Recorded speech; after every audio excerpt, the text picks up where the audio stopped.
বিসমিল্লাহির রহমানির রহিম।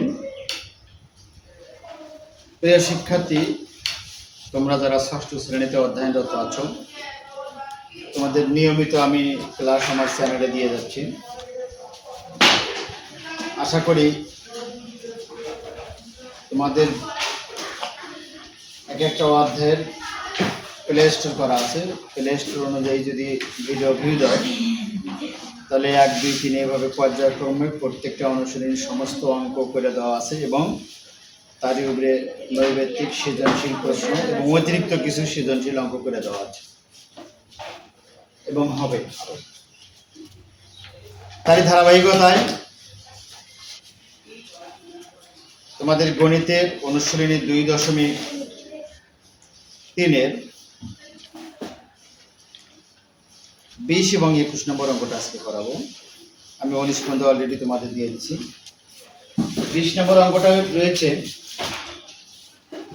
25 জন ছাত্র বাস করে এমন ছাত্রাবাসে যেখানে সপ্তাহে পানির প্রয়োজন হয় 625 গ্যালন। সপ্তাহে 900 গ্যালন পানিতে কতজন ছাত্রের প্রয়োজন মিলবে? এখানে বের করতে হবে কি বের করতে হবে? কতজন ছাত্র। তাহলে আমরা প্রথম লাইনটা কিভাবে লিখবো? যেটা বের করতে হবে সেটা শেষে লিখতে হবে। এটা 25 জন ছাত্রের পানির প্রয়োজন হয় কত? সপ্তাহে 625 গ্যালন। এই লাইনটা কি করতে হবে? উল্টে লিখতে হবে, ঘুরে লিখতে হবে। তাহলে 625 গ্যালন পানিতে কি প্রয়োজন মেটাতে পারে 25 জন ছাত্র। আরো ভাষা সংক্ষেপ করে লেখা যাবে, 625 গ্যালন পানিতে চলে কতজন ছাত্রের? 25 জন ছাত্র।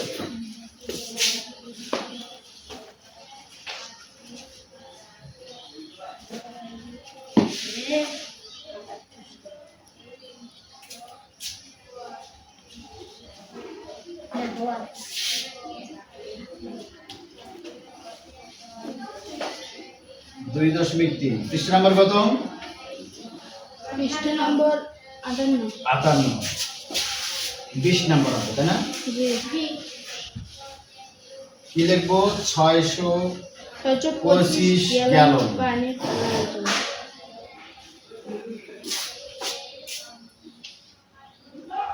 পানি লাগে 25 জন ছাত্র। ভাষা, গণিতের ভাষা অত বিস্তারিত না লিখলেও চলে। ছাত্রের প্রয়োজন মেটানোর জন্য হাত মুখ ধোয়া, খাওয়া দাওয়া সব মিলে, তাই না? গোসল করা। 1 গ্যালন পানি লাগবে। 1 গ্যালন পানি লাগবে। ছাত্র তখন কম, 25 এর নিচে 625। 900 গ্যালন পানি দেওয়া হয়, তাহলে কতজন ছাত্র প্রয়োজন মেটাতে পারবে? এটা আমাকে বের করতে হবে। তাহলে 25 গুণন 900 নিচে 625। দেখো 25 দিয়ে 625 কে কাটলে যায় 25 বার। জি। আবার 25 দিয়ে যদি 900 কে কাটা হয় 30 বার। 3 25 75 থাকে, 15 90 এর মধ্যে 75 গুলো থাকে 6 15 আর হচ্ছে 0 150 এর মধ্যে 6 সমান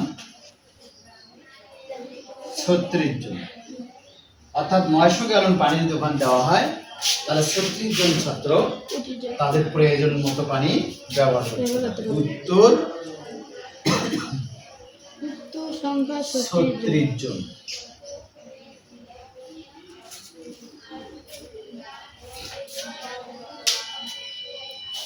সহজ আছে না ওই নিয়মের গুলো? জি।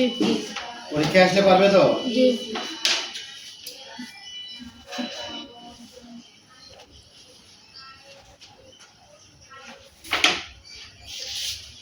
একুশ নাম্বার, 9 জন শ্রমিক একটি কাজ 18 দিনে করতে পারে। ওই কাজ 18 জন শ্রমিক কত দিনে করতে পারে? দেখো এখানেও কিন্তু উল্টে লিখতে হবে, কারণ আমাদেরকে বের করতে হবে কি শ্রমিক সংখ্যা। কি বের করতে হবে?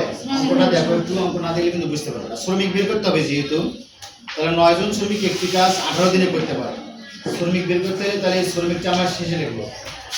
সেটা কিভাবে হবে? 18 জন শ্রমিক 18 দিনে করতে পারে 9 জন শ্রমিক। সেটা উল্টে লিখতে হবে। 21 নাম্বার।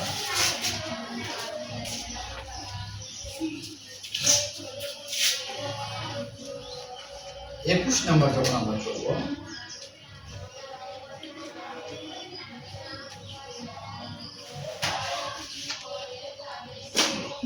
আঠারো দিনে একটি কাজ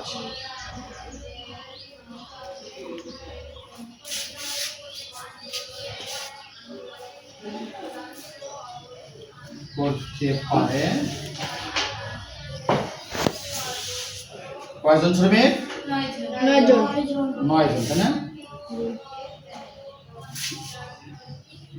9 জন শ্রমিক। অতএব একজন দিনে আচ্ছা, একটি ওই কাজ কাজটা যদি একদিনে করতে যায় তাহলে শ্রমিক বেশি লাগবে না কম লাগবে? শ্রমিক কম। হ্যাঁ? একজন দিনে করতে বেশি লাগবে। লাগবে। এটা কিন্তু ঐকিকের ক্ষেত্রে তোমাদের এই জিনিসটা ভুল হয়, বুঝতে ভুল হয়। কারণ 18 দিন লাগবে, আর 9 জন লোক যদি এই কাজটা করে তাহলে তার সময় লাগবে 18 দিন। জি। কিন্তু একদিন ওই কাজটা করতে গেলে শ্রমিক বেশি। অনেক বেশি লাগবে, তাই না? তখন কি হবে? গুণ হবে। 18 গুণন 9। আচ্ছা, এখন এরা কাজটা কত দিনে করতে যাচ্ছে? 21 নাম্বার। 18 জন শ্রমিক। ওহো, এটা তো মানে আমাদের লাইন লিখতে ভুল হয়েছে। এখানে দিন বার করতে হবে, তাহলে এই দিনটাই পরে লিখতে হতো।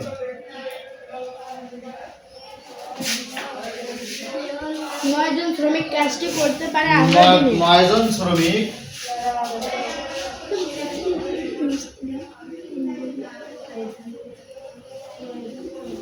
তোমরা খেয়াল করো নি, একটি কাজ করতে পারে কয় দিনে? 18 দিনে। 18 দিন।